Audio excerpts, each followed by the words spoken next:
Give me 5.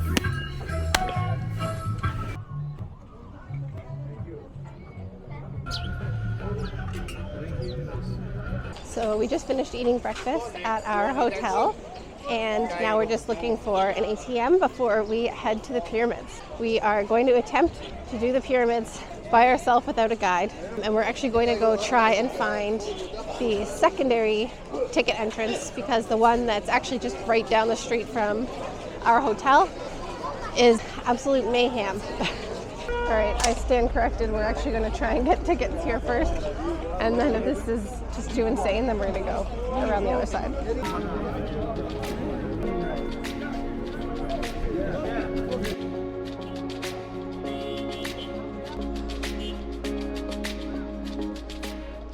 All right, so we have made it through to the pyramids, and we're walking right towards the Sphinx right now. This is insane. Getting through that first initial ticket counter that we weren't sure about, just because it seemed like absolute chaos, was actually not bad at all. There's people still trying to like heckle you and like, you know, get you to take their service or whatever, but you just don't look at them, you don't respond, and they just move on. They move on to somebody else. It was pretty great, and we met some people from Argentina in line, and it was actually just kind of fun. It was kind of a fun experience. And then once you get your ticket, you line up to go actually through the entrance, and there's a metal detector.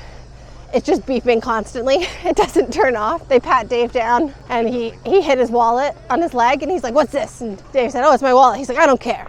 That was that. So yeah, you had to put your bag through a scanner as well, but again, there was someone sitting there watching it, but I doubt they really cared all that much.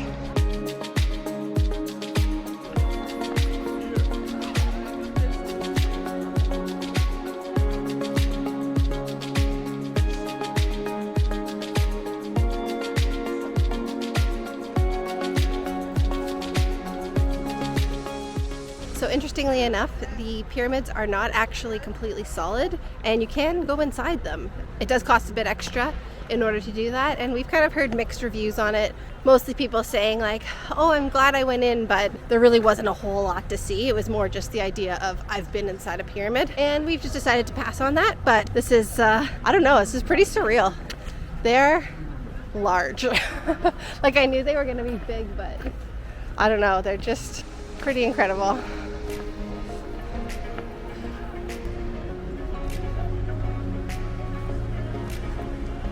So the Great Pyramid behind me, they estimate it weighs around 5,750,000 tons. It's pretty crazy. And to think that it was all built by hand. Dave, would you like to hear another interesting fact? They estimate that the pyramids took about 2 decades to build. So each individual one took about 20 years, which actually isn't as long as I expected. I expected it to have taken a lot longer than that. But yeah, I guess 20 years working on one building is quite a bit.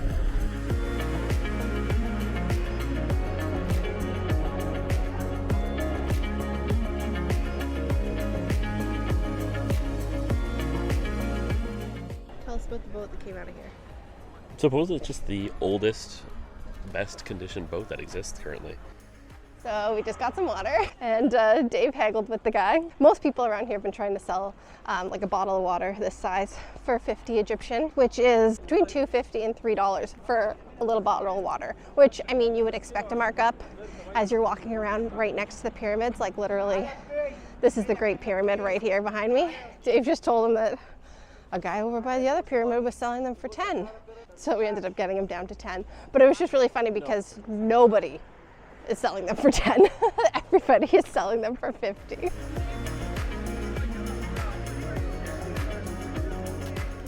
Okay, so scams at the pyramids. First and foremost, anyone asking to take your picture or to take a picture of themselves is a thing, especially with kids. Pretty much anyone who is a local, even if it's a security guard, if you ask them to take a photo or they tell you to let them take a photo of you, you're gonna have to give them money. I mean, you don't have to, but they're gonna try and get money from you.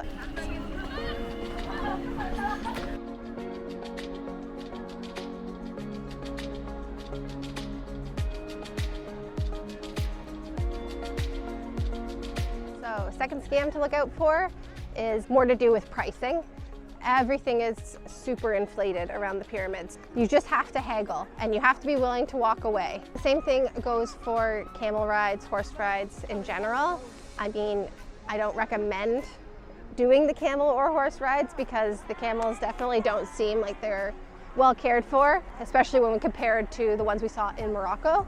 But if you're going to do it, just know that they're going to tell you there's a government price. There's no such thing as a government price. They're just trying to make it sound like they're giving you a deal. So instead of $500 for the government price, they'll do $200 for you because, you know, they like you or whatever. So again, haggle. Haggle down. I mean, different people are going to be more agreeable to that. And again, just be willing to walk away.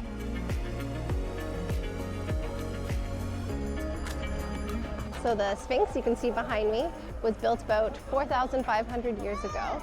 And as you can kind of see a little bit of color up on the top of the head. And they think that at one point, the Sphinx was actually completely colored. Now, obviously, most of that has worn off, but yeah, it's still beautiful.